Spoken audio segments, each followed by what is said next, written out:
Have you finished or almost finished your manuscript and now you're ready to design your cover? In today's video, I'm going to discuss the creative process of your book cover design. From concept to execution, I'll provide valuable insights to bring your book cover to life.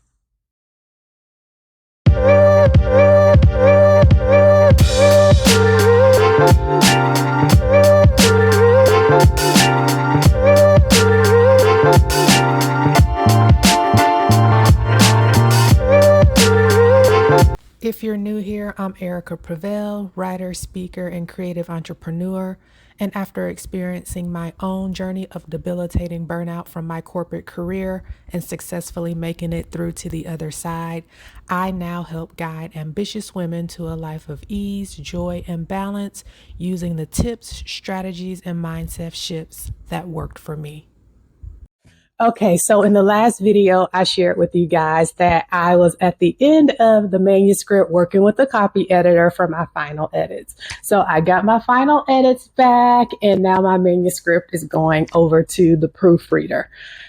While that was going on, I was also in the process of designing my book cover and the interior pages.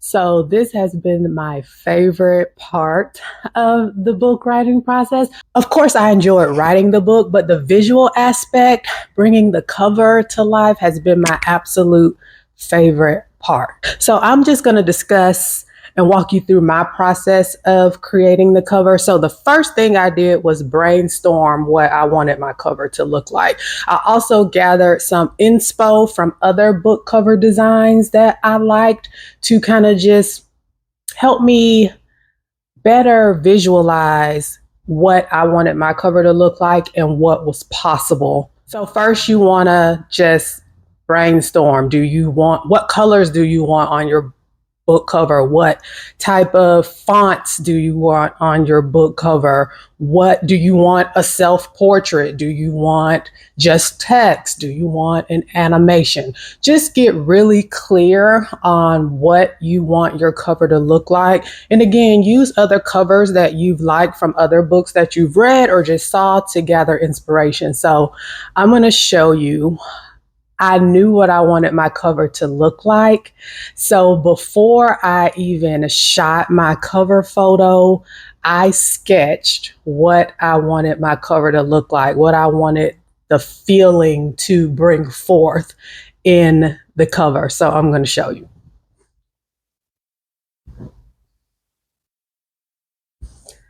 So this is the sketch. I'm not sure if you can see it. If you can't, I'll insert it during the edit of what I wanted my cover to look like. And this was the title that I had before and the subtitle that I had before. And you are going to like gag when I show you what the actual cover looks like based on this inspo. So I knew that I wanted to wear this particular blazer, so I sketched that, and I knew the emotion in in a side profile that I wanted to bring forth. So I sketched it, so when I got with the photographer, she could just have an idea of what I was trying to bring to life. So narrowing down from 7 different options of cover designs, I've narrowed it down to these 2. I'm going to insert them here. I want to know which cover you like the most, cover 1 or cover 2. I've had these for about 3 weeks. It took me about 2 weeks to kind of go back and forth with the designers, making tweaks here and there, and finally coming to a total of 7 options and then narrowing it down to these 2. I wanted to sit on these before making a final decision because I knew there were going to be a few final tweaks that I made. So I already kind of know, just based on these 2 covers, the additional tweaks that I want to make to bring that final cover to life. But I really would like to know, which cover option do you like the most, option 1 or option 2? So let's talk about how I got to this finished result. So I knew offhand the emotion that I wanted to evoke from the cover image. My book is about my burnout journey and my burnout recovery, and my title is Release and Renew. So I definitely wanted to give that emotion from the cover of in a state of release. And I think that I captured that well. I also was very particular in that I wanted the background to be a shade of blue, because blue is like calming, relaxing, almost like a breath, releasing. So that's where the blue came in at. And I just thought that the white text was bold enough to make the title and the cover pop. When I was working with the designers, I went through every minute detail. I told them that I wanted the text, the title, the primary title, to have feminine yet bold text, and they took it from there. And I think that they delivered in that regard. So again, with the front cover, the recommendations that I would give is just to get really clear on what you want that cover to look like by looking at some inspiration of other covers that you like, getting clear on the message that you want the cover to invoke, the feeling that you want it to invoke, or the message that you want it to invoke. Again, even if it's not a self-portrait of you or if it's only text, get very clear on what you want that text, just the visual of the text to bring forth. Like, for example, if you're writing a horror novel, it might want to be something that evokes that horror, something that's squiggly or, just very gothic in appearance for a horror novel. Okay, so now that we have the front cover of the book out of the way, let's talk about the interior design, because you have to design what you want the inside text to look like as well. So I did the same process that I did for the cover. I brainstormed what I wanted the inside text to look like, what I wanted it to feel like, what emotion I wanted the reader to feel when reading the text. So I looked at, again, other books that had text that really was drawn to me. I let the designers know that. So in my book, I have a few sections that I really wanted the text to be able to differentiate itself from just the normal text. So I have journal prompts in my book. I have breakout boxes in my book. I also have sections in the book where I check in with the reader. So I made that text different from the text in the body. So those are things that you want to think about, again, to make the reader have the best reading experience possible. You want to keep these things in mind as you're writing the book. You want to, as you're designing the inside pages, you want to just think about all the elements of those inside pages and make sure that you're bringing them to life visually in the best way that will provide a great reading experience for your reader. There are so many things that I could go into in regards to the inside pages and the text, like the size of the text, the font, the margins, the spacing. If you're not familiar with that stuff, you can always Google what's common for your genre of book, if it's fiction, if it's nonfiction. If you're working with someone professional, you can ask them for their guidance. However, you want to keep those things in mind. And also when speaking about the inside text, you want to make sure that the text isn't too small, but also it's not too big. And the spacing isn't too close, but also it's not too far apart. And there are text recommendations out there that you kind of want to stick with. And again, it's something that you can easily Google.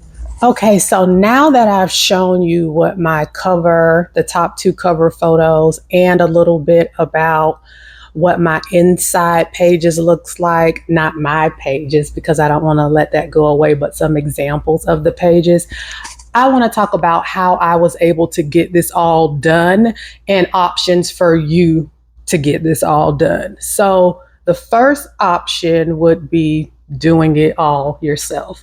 There are so many platforms and applications out there where you can design your own book cover, you can design your own inside text, things like Canva. And I did explore that option. I looked at Canva, I looked at what they had to offer, but I knew that what I wanted to bring to life, Canva just wasn't going to give what I needed it to give. And especially that's really not my skill set. Although I do feel like I'm a visual artist and I can articulate what I want the vision to be.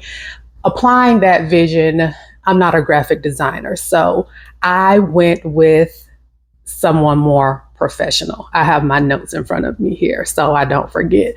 So first option, do it all yourself. There's plenty of things out there for you to choose from. Second option would be to hire a freelancer, someone on those freelancing sites. Like, I'll insert them here. They're leaving my mind right now. I think like Fiverr is one of those freelancing sites.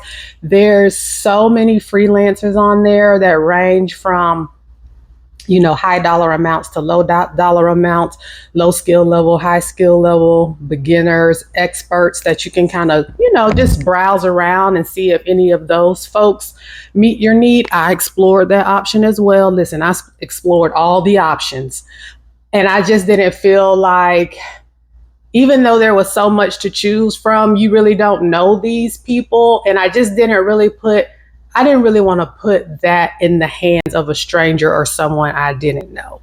And the last option you can go with is just hiring a marketing firm.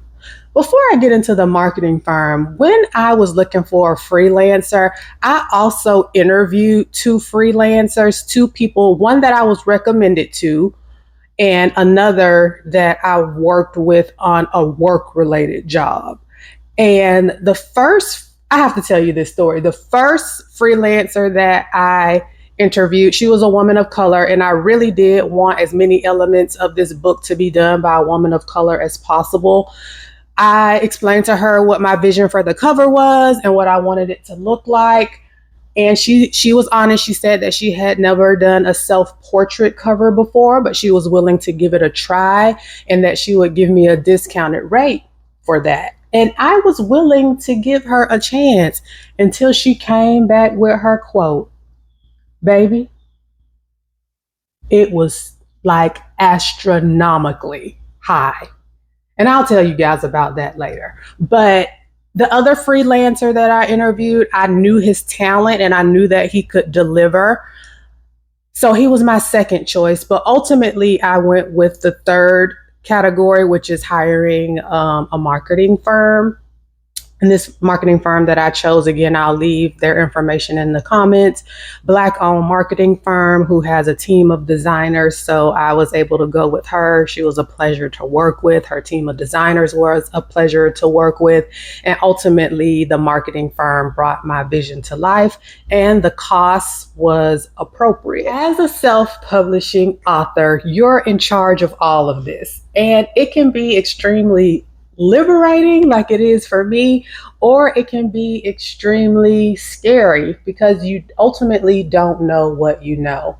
However, as I continue through this process as a self-published author, a first-time self-published author with my debut book, I'm going to bring you along on the journey through the process all the way through the book launch and after the book launch. I think this information will be helpful for you guys, and I hope that you find value here. In the next video in this series of Why I Self-Publish, I'm going to be talking all about the money.